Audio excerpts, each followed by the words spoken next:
안녕하세요. 몸여행의 저자, 몸으로 여행하는 인문학의 저자 오미경입니다. 제 두 번째 책인데요. 두 번째 책 제목은 괜찮은 어른이 될 너에게입니다.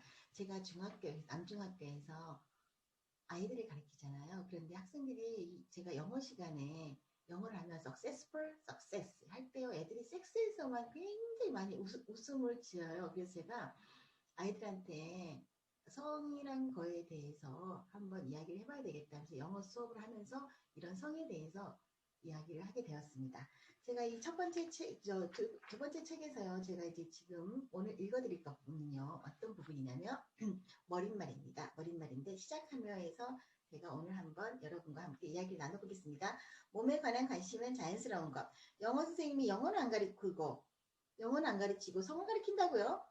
자, 남학교에서 영어를 가르치기 시작한 지 2016년부터예요. 처음부터 아이들에게 성교육을 할 생각은 없었고요. 영어 교재를 챙기고 교실로 들어갔는데 아이들과 점점 친숙해지고 서로에게 익숙해졌어요. 그때부터 아이들에게 성적인 영어가 흘러나오기 시작했습니다. 가장 먼저 들었던 말은 자지마, 보지마 이런 말인 거예요. 제가 막 이렇게 수업을 하는데 애들이 야, 자지마, 야, 보지마 이러는 거예요. 제가 얼마나 좀 당황했겠어요. 그 자리에서 제가 미리 알고 있던 사전 지식을 이용해서 아이들에게 음과 양, 몸으로 여행하는 인문학, 자지와 보지에 관해 설명을 했다고요. 아이들이 얌전해졌고 수업을 이어갔지요. 혼내지 않고 아이들의 말을 들어주니 숨겨왔던 성적 호기심이 터지기 시작한 겁니다. 그때부터 질문은 원초적이었고 때론 폭력적이었어요. 하지만 나쁜 생각이나 악의가 있는 게 아니라 정말 모르고 아이들이 하는 질문이었습니다. 유태인의 교육에 이런 말이 있습니다. There are no foolish questions. 즉 무슨 뜻이냐고요. 어떤 어리석은 질문도 없다 그래요. 유태인의 교육이 세계에서 가장 알아주는 탈무드에 대한 이런 이야기가 나옵니다. 저는 아이들에게 일러주고 싶었습니다. 폭력은 무지에서 일어난다는 것을 아이들을 통해서 봤거든요. 아이들이 나빠서가 아니라 자신이 한 행동이나 무심코 뱉은 패드립이나 비하 발언이 폭력이라는 걸 몰랐기 때문이잖아요. 우리가 N번방 같은 사건이 일어난 것도 성에 대한 어떤 호기심 때문에 너무 폭력적이고 무지하기 때문에 그러한 일이 일어난 거 아니겠습니까? 그래서 이 성이라는 것은 우리가 태어나고 성이 있어야 우리가 태어났기 때문에 이 성을 긍정하고 좋은 것으로 아름다운 것으로 포장이 아니라 짓는 그대로 알려주면 되는 겁니다. 숨기고 쉬쉬하기 때문에 그런 부정적인 것으로 흘러갑니다. 그래서 저는 아이들에게 성은 정말 긍정하고 성을 자유롭고 성은 정말 좋은 것이다라고 긍정적인 이미지를 심어주면 이 모든 성적인 에너지들이 꼭 섹스에만 가는 건 아닙니다. 우리가 살아가는데 성적인 에너지가 있다는 것은 삶을 긍정하고 나의 살아있는 삶의 원초적인 에너지이기 때문입니다. 자, 오늘 지금 보시는 이 괜찮은 어른이 될 너에게 표지는요. 제가 만들었습니다. 큐피트가 괜찮은 어른이 될 너에게 화살을 쏘고 있고요. 이거는 제가 켈리로 만들어 겁니다. 아들의 성스러운 비밀. 남중생들의 은밀한 사생활을 터놓고 톡톡해요 하고 제가 만들었습니다. 그래서 아이들은 그런 아이들을 불러 대화를 나누었죠. 대화하고 자신의 행동이 잘못되었다는 것을 일러주고요. 그 다음에 아이들은 그렇게 폭력적이지 않았습니다. 아이들의 행동이 달라졌어요. 10대의 성이 폭발적으로 터지는 건 당연한 일입니다. 자지가 서고 성욕이 일어나고 지나가는 여자와 자고 싶고 처음에는 그냥 아이들의 호기심과 쾌락 질문들이 저도 그냥 즐거웠거든요. 그런데 알고 보니 말할 수 있고 질문할 수 있는 사람이 저밖에 없었던 거예요. 집에서 그렇게 말하냐고 물었더니 애들이 뭐라고 대답한지 아세요? 에이 더러운 새끼, 에이 싸가지 없이 머리에 피도 안 바른 것이 하라는 공부는 안 하고 엉뚱한 것만 묻고 그런 것만 박히니 네가 공부를 못하는 거야 라는 소리를 들었다고 말해줬습니다.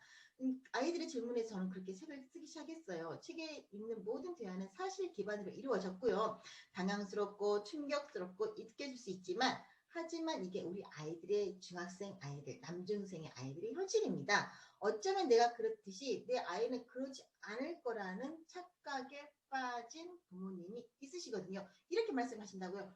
당신이 가르치는 아이들만 그렇지 내 아이들은 그렇지 않아. 내 아들은 절대 그렇지 않아. 이렇게 말하는 부모님이 계신다면 말씀드리고 싶네요. 아들이 살아있다면 성을 아는 건 자연스럽다고요. 이렇게 생각하는 분들도 있죠. 내가 가르치는 아이들은 한국에서 아주 평범하고 일반적인 남학생들이다. 하나의 질문은 그 세대를 아우르는 말이잖아요. 그렇게 아이들의 질문에 대답을 해주면서 저도 많은 공부를 했답니다. 이 책을 쓰면서 정말로 내가 이 책을 써도 괜찮을까라고 했는데요. 아이들이 이렇게 말해줬어요.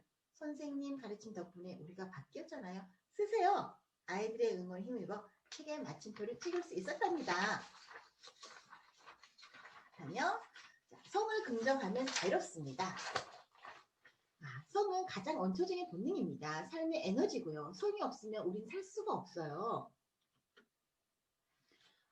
모든 건 성으로부터 시작하잖아요. 단순히 사랑하는 것만이 섹스가 아니고요. 서로 대화하고 가벼운 스킨십을 하고 눈을 맞추고 책을 읽고 뛰어놀고 글을 쓰고 노래를 부르고 이와 같은 우리 삶의 모든 행위들이 사실은 다 성 에너지잖아요. 성을 부정하는 것은요. 자신의 뿌리를 부정하는 것과 같다고요. 몸이 없으면 대학도 성공도 출세도 없다고요. 몸을 알지 못하면 부모님도 친구도 더 나아가 삶도 없다고요. 먹고 자고 번식하는 행위는 동물도 해요. 그런데 알고 데리고 사는 몸과 모르고 그냥 이 습관에 의해서 사는 몸은 정말 다르죠. 내가 몸의 주인이어야 되지. 몸이 제 자신의 주인이면 안 되잖아요.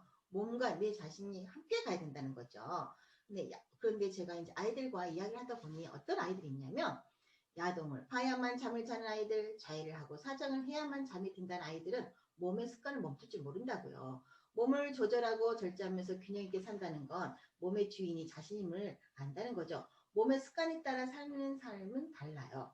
몸이 시키는 대로 살아야 한다면 이미 이 몸은 노예인 거예요. 무엇보다 몸을 움직이는 가장 큰 에너지는 성이거든요. 성을 안다는 건 제 자신의 몸을 안다는 겁니다. 스웨덴은 최초로 성경을 시작한 나라예요. 그래서 만 4세부터 이렇게 성경을 시작하는데 스웨덴은 선진국의 그 성경의 선진국 가장 유명합니다.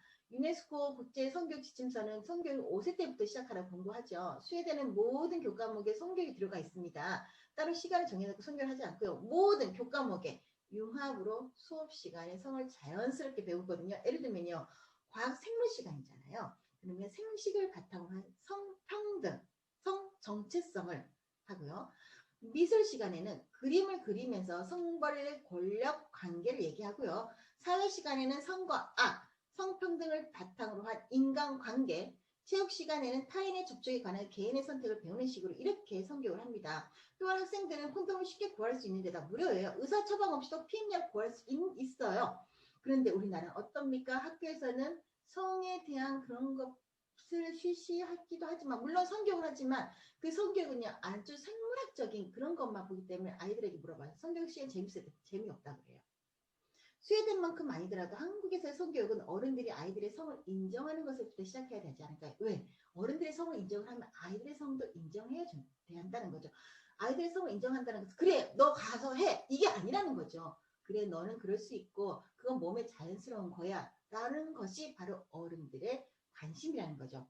아이들의 성을 인정하는 순간 아이들의 얼굴이 환하게 피었습니다. 아이들이 살아 움직였고요. 성을 긍정하는 순간 자신을 사랑하며 친구에서 사랑할 수 있게 됐답니다. 자기를 존중하고 난 뒤에 친구를 존중할 수 있게 되었다는 거죠. 그래서 제가 이 책을 쓴 거는 누구를 바꾸겠다는 것도 아니고요. 사회에 관한 비판을 던질 의도도 없습니다. 저는 그럴 재주도 없고 그럴 주제도 못 됩니다. 그저 이 책을 통해서 한 아이의 부모가 아이를 바라는 시선이 조금이라도 좀 따뜻해졌으면 좋겠어요. 이 더러운 새끼 이게 아니라 그럴 수 있어. 너도 이제 남자가 되어 가는구나. 너도 이제 어른이 되어 가는구나.